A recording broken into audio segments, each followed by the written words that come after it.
ابا سلط کہتے ہیں کہ ایک دفعہ میں امام کے گھر میں موجود تھا تو اچانک سے کسی نے زوردار طریقے سے دروازہ پیٹنا شروع کر دیا. میں نے دروازہ کھولا تو دیکھا کہ بادشاہ کا قاصد آیا ہوا ہے ہارون کا، اور انتہائی غصے میں، اور دروازہ اس طرح سے گویا کہ دروازے کو توڑ ڈالے گا، اس طرح سے دروازہ پیٹ رہا تھا. میں نے دروازہ کھولا، اس کو سلام کیا، اس نے سلام کا جواب بھی نہیں دیا اور سینے پر ہاتھ مار کے دھکا دے کے اندر داخل ہو گیا اور پوچھا کہ امام کے متعلق کہ وہ کہاں ہیں. تو امام اس وقت گھر کے صحن کے اندر تشریف فرما تھے اور اندر گیا اور جا کر بدتمیزی سے کہنے لگا کہ امیر المومنین ہارون نے آپ کو بلایا. امام نے کہا کہ اچھا تم جاؤ، میں ابھی آتا ہوں.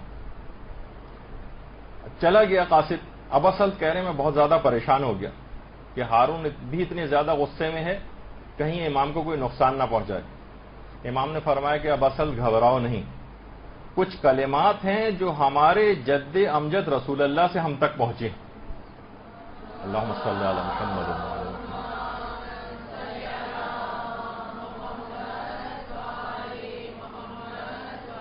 ان کی برکت سے مجھے کچھ نہیں ہوگا. بہار کے اندر بھی کلمات ہیں اور مفاتی کے اندر بھی ہیں. ان کلمات کے بارے میں امام فرماتے ہیں کہ رسول اللہ نے یہ فرمایا تھا. ایک اور روایت کے اندر بھی یہ بات آئی ہے کہ پیغمبر اسلام بھی ان کلمات کو استعمال کرتے تھے اپنے دشمنوں سے بچاؤ کے لیے.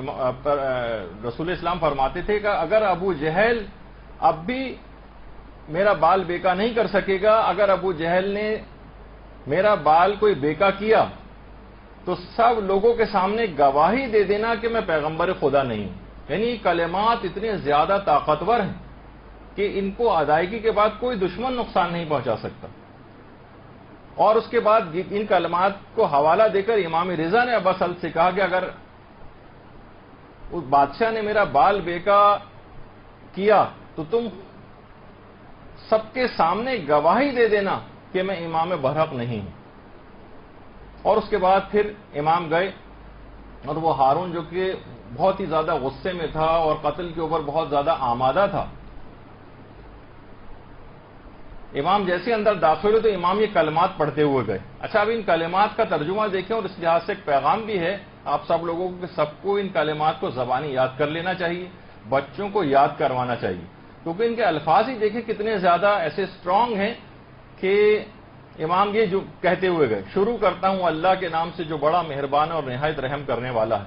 شروع کرتا ہوں اللہ کے نام سے، میں تجھ سے خدا کی پناہ چاہتا ہوں، چاہے تو با تقویٰ ہو یا بے تقویٰ ہو.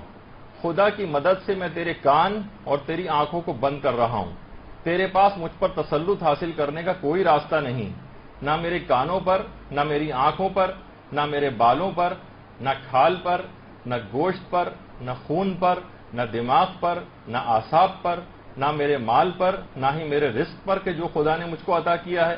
میں اپنے اور تیرے درمیان ایک پردہ ڈال رہا ہوں، ایسا پردہ جو نبوت کا پردہ ہے.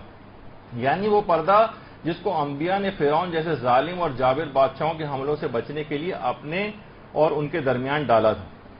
اور اس کے بعد اگلا جملہ ہے کہ دانی جانب سے جبرائیل، بائیں جانب سے میکائیل، پیچھے سے اسرافیل، سامنے سے حضرت محمد مصطفیٰ. اللہم صلی علی محمد وعلی محمد.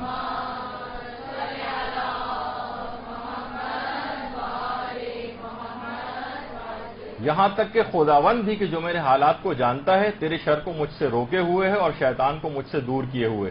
پروردگار وہ تیری قدرت سے نادانی کی بنا پر غافل ہو کر مجھ کو دہشت زدہ اور ذلیل و خوار نہ کر دے. پروردگار میں تیری پناہ چاہتا ہوں، پروردگار میں تیری پناہ چاہتا ہوں، پروردگار میں تیری پناہ چاہتا ہوں. یہ ترجمہ ہے اس حرص کا. امام یہ حرص پڑھتے ہوئے یہاں تک کہ ہارون کے پاس جا کر کھڑے ہو گئے. اب ہارون نے جو کہ کسی وجہ سے، جو کہ بہرحال ایک اس کے اندر ایک جیلسی ہو گئی تھی امام سے کہ قتل کے اوپر آمادہ تھا، اچانک سے اس حرص کو سنتے ہی انتہائی مؤدب ہو گیا اور کہنے لگا ابو الحسن ثانی امام رضا کو کہا جاتا کہ اللہم صلی علی محمد وعلی محمد صلی علی محمد. میں نے خزانچی کو حکم دیا ہے کہ آپ کو جاتے وقت 1,00,000 درہم دیے جائیں اور آپ اپنی اور اپنے گھر والوں کی ضروریات کی فہرست مجھے مرتب کر کے فراہم کر دیں، میں ان کو پورا کروں گا.